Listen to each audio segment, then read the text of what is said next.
Hello friends, welcome to my channel.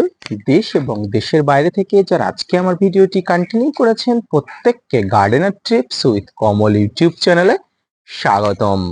তো friends, আজকের ভিডিওর আলোচনার বিষয়বস্তু আম গাছের কচি পাতা আসলে কি কি সমস্যা হতে পারে। এই সময় আপনার ছাদ বাগানের আম গাছে যখন কচি পাতা আসে, নানাবিধ সমস্যা কিন্তু ছাদ বাগানের আশেপাশে ঘোরাফেরা করে। তো কি সেই সমস্যা, কিভাবে সেই সমস্যাকে আপনি প্রশমিত করবেন, কিভাবে এই সমস্যাকে আপনি ওভারকাম করে ছাদ বাগানের গাছগুলোকে সুস্থ সবলভাবে রাখবেন, পাশাপাশি এই আম গাছের কচি পাতাগুলো বিভিন্ন কীট পতঙ্গের হাত থেকে রক্ষার জন্য আপনাকে কি কিভাবে ব্যবস্থাপনা নিতে হবে, তাই নিয়ে থাকছে আজকের ভিডিওটি। মনোযোগ সহকারে দেখতে থাকুন। দীর্ঘ সময় অপেক্ষা করার পরে যখন আম গাছে নতুন পাতা আসা শুরু হয় তখন আনন্দের সীমা থাকে না। এর কারণ বাগানের অন্যান্য গাছের মতো যখন তখন আম গাছে পাতা বার হয় না, আর নতুন পাতা দেখা দিলেই তাতে দেখা যায় নানা ধরনের হাজারো সমস্যা।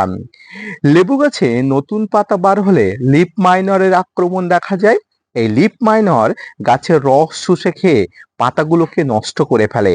একইভাবে আম গাছেরও নতুন পাতা এলে সতর্ক থাকতে হবে, না হলে বিভিন্ন ধরনের সমস্যা কিন্তু আপনার ছাদ বাগানে এসে হাজির হবে। এই নতুন পাতা আসলে আপনাকে লক্ষ্য রাখতে হবে পাতার আকৃতি সঠিক আছে কিনা, পাতা পুড়ে যাওয়া, পাতা কালো হয়ে যাওয়া, এই সমস্ত সমস্যা পাতার গায়ে ফুটে উঠছে কিনা। কারণ যদি পাতার গায়ে এই সমস্ত সমস্যা ফুটে ওঠে তখন আমরা স্বাভাবিকভাবে মনে করি যে পাতায় ক্যালসিয়ামের অভাব। কিন্তু গাছে আদৌ কি ক্যালসিয়ামের অভাব হলে এমনটি হয়, নাকি অন্য কিছু সমস্যা রয়েছে পাতার লুকিয়ে থাকার পিছনে? কোনো এক অজানা কারণের কারণে পাতাগুলো কিন্তু এই সমস্যা হয়ে যাচ্ছে। এর কারণগুলো হলো অতি ক্ষুদ্র শোষক এক ধরনের পোকা।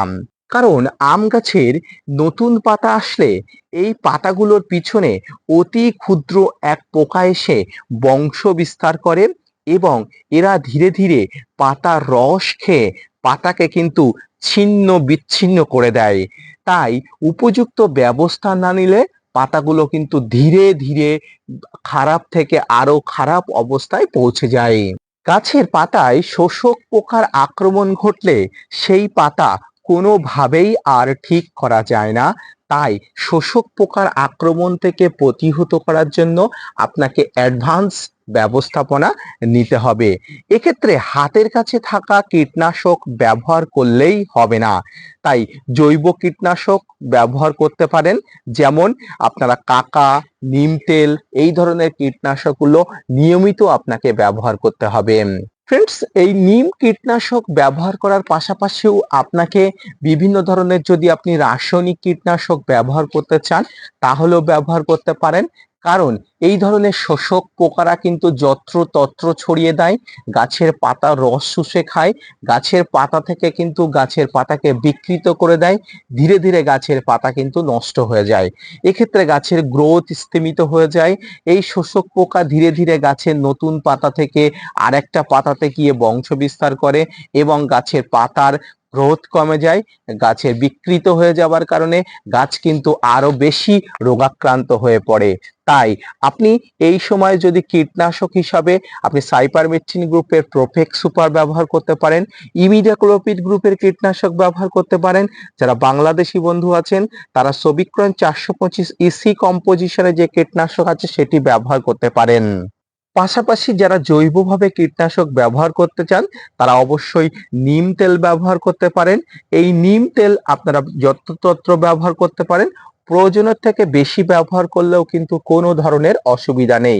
জৈব কীটনাশকের এই একটি সুবিধা যেটি হলো গাছে অতিরিক্ত মাত্রায় অতিরিক্ত মানে ব্যবহার করলে কিন্তু কোনো ধরনের সমস্যা হয় না। তাই আপনারা সব সময় মনে রাখবেন যে জৈব কীটনাশক ব্যবহার করার কিন্তু অনেক বেনিফিট আছে। যদি আপনার সমাধান না করতে পারেন তাহলে কিন্তু আপনারা যত্রতত্র ব্যবহার করলে কোনো অসুবিধা নেই, কিন্তু যদি আপনি রাসায়নিক কীটনাশক মাত্রা অতিরিক্ত ব্যবহার করেন তাহলে কিন্তু গাছের পাতা কিন্তু হিতে বিপরীত হতে পারে। তাই আপনারা যারা চাইবেন যে জৈব কীটনাশক হিসেবে ব্যবহার করতে চান, আপনারা কাকা, নিম তেল এই ধরনের কীটনাশকগুলো ব্যবহার করবেন। যারা রাসায়নিকভাবে ব্যবহার করতে চান, আমি আবারও বলছি, সাইপারমেথ্রিন গ্রুপের কীটনাশক, আপনারা ইমিডাক্লোপিড গ্রুপের কীটনাশক, বাংলাদেশি বন্ধুরা সবিক্রয়ণ 425 ইসি কম্পোজিশন এই কীটনাশকগুলো ব্যবহার করবেন। এটি ব্যবহারের নিয়মাবলী বলি। দেখুন, এই যে পোকাগুলো, অর্থাৎ এই যে পোকাগুলো, শোষক পোকাগুলো, এই পোকাগুলো মূলত গাছের এই পাতার পিছনে, আমি আপনাদের একটু দেখাই, গাছের এই পাতার পিছনে দেখতে পাচ্ছেন, এখানে সাদামাছি বলুন, শোষক পোকা বলুন, এই ধরনের পাতাতে কিন্তু আক্রমণ ঘটে। তাই এই পাতার পিছনের দিকেও কিন্তু ভালো করে স্প্রে করার প্রয়োজন আছে। এক্ষেত্রে আপনারা সবসময় সকালের দিকে এবং পড়ন্ত বিকালের দিকে স্প্রে করবেন। দুপুরের দিকে প্রচন্ড রৌদ্রের সময় স্প্রে করবেন না, কারণ সূর্যের আলোর সঙ্গে ক্রিয়া প্রতিক্রিয়ায় অনেক ধরনের সমস্যা হতে পারে। আপনারা সব সময় এই কীটনাশকগুলো 1 থেকে 1.5 ml 1 লিটার জলে সব সময় ভালো করে গুলে নেবেন। যে কোনো কীটনাশক, সেটি জৈব হোক রাসায়নিক হোক, ভালো করে গুলে নেবেন। ভালো করে গুলে নেওয়ার পরে যদি বর্ষার সময় এই সময় আপনি স্প্রে করেন, তাহলে স্টিকার মিশিয়ে নেবেন। তাহলে কি, পাতার উপরে এর কার্যক্ষমতা অনেকক্ষণ যাবৎ স্থায়িত্ব থাকে এবং কীট পতঙ্গ এর আশেপাশে অনেক দিন যাবৎ আসতে পারে না। আপনারা যদি স্টিকার নেন, আপনারা 5 থেকে 7 ফোঁটা স্টিকার 1 লিটার জলে এবং 1 থেকে 1.5 ml যে কোনো জৈব বা রাসায়নিক কীটনাশক যেটি নেবেন না কেন, 1 থেকে 1.5 ml নিয়ে গাছের পাতাতে এবং গাছের পাতার পিছনের দিকে জাস্ট লাইক এমন করে যখন স্প্রে করবেন, এমন করে পাতাটা এরকম ধরবেন। এরকম ভাবে ধরার পরে কিন্তু সমগ্র দিকে, বিশেষ করে গাছের কচি পাতাতে কিন্তু স্প্রে করবেন। তাহলে দেখবেন ধীরে ধীরে গাছের কিন্তু যাবতীয় সমস্যা সমাধান হয়ে যাবে। আমার এই গাছটি আপনারা জানেন, এটি পাতা পোড়াজনিত সমস্যা ছিল, গাছটি ওভারকাম করেছে এবং গাছে যখন কচি পাতা আসছে তখন কিন্তু শোষক পোকার আক্রমণ ঘটে। ইতিমধ্যেও আমি দেখেছি, বিগত দিনের অতীতেরও অনেক বর্ণনা থেকে আমি দেখেছি, অতীতের নানা অভিজ্ঞতা থেকে দেখেছি। তাই এই সময় আপনাদের আবারও বলছি যে গাছে কচি পাতা, বিশেষ করে আম গাছে কচি পাতা আসা শুরু হয়েছে, আপনারা সাবধান হয়ে যান। সর্বোপরি আম গাছের কচি পাতা কিন্তু বছরের সব সময় আসে না, একটা নির্দিষ্ট সময় আসে। তাই এই নির্দিষ্ট সময়ে যদি আপনি সঠিকভাবে আপনি উপযুক্ত পরিচর্যা গ্রহণ করতে পারেন, তাহলে আপনার ছাদ বাগানে কিন্তু কচি পাতা এই ধরনের বিকৃত হয়ে যাওয়ার সমস্যা থেকে অনেক অংশে দূর হবে। এবার আপনাদের মনে প্রশ্ন জাগতে পারে যে আপনারা কতদিন অন্তর এই কীটনাশক এবং এই বিভিন্ন ধরনের এই যে জৈব বা রাসায়নিক কীটনাশক ব্যবহার করবেন। দেখুন, আপনার গাছে এই ধরনের শোষক পোকার আক্রমণের পরিমাণ অনুযায়ী আপনাকে স্প্রে করতে হবে। যদি সর্বপ্রথম আপনি দেখেন অল্প পরিমাণ আপনার গাছে এই ধরনের কচি পাতাতে শোষক পোকার আক্রমণ ঘটেছে, আপনি সপ্তাহে একবার ব্যবহার করবেন। এবং আপনি যদি দেখেন যে গাছে প্রচুর পরিমাণ শোষক পোকার আক্রমণ ঘটেছে, পাতাগুলোর অবস্থা খুবই খারাপ, পাতাগুলো কিন্তু ধীরে ধীরে খারাপ অবস্থার দিকে যাচ্ছে, আমি আপনাকে বলবো আপনি 10 দিনে 2 বার করে ব্যবহার করবেন এই কীটনাশক এবং ফাঙ্গিসাইড। এক্ষেত্রে ফাঙ্গিসাইডের প্রয়োজন নেই, আপনি ফাঙ্গিসাইড দিতে চাইলে দিতে পারেন। ফাঙ্গিসাইড গাছে প্রয়োগ করার কোনো কারণ এই মুহূর্তে নেই, কারণ শোষক পোকার আক্রমণে ফাঙ্গিসাইডের প্রয়োজন নেই। তো ফ্রেন্ডস, এই মুহূর্তে যারা কীটনাশক ব্যবহার করবেন তারা অবশ্যই, যেটা বললাম, সপ্তাহে একবার, কম হলে এবং বেশি হলে 10 দিনে 2 বার ব্যবহার করলে যথেষ্ট।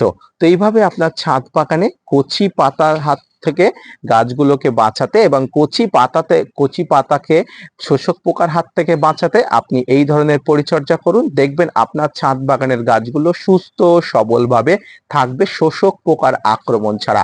তো আজকের ভিডিওটি এই পর্যন্ত, দেখা হচ্ছে পরবর্তীতে নতুন কোনো ভিডিও নিয়ে, ততক্ষণ সঙ্গে থাকবেন। আর হ্যাঁ, ছাদ বাগানে আম গাছের কচি পাতা এই যে শোষক পোকার আক্রমণের হাত থেকে বাঁচানোর যে প্রক্রিয়া, এটি যদি ভালো লেগে থাকে অবশ্যই লাইক, কমেন্ট, শেয়ার এবং সাবস্ক্রাইব করবেন। ধন্যবাদ।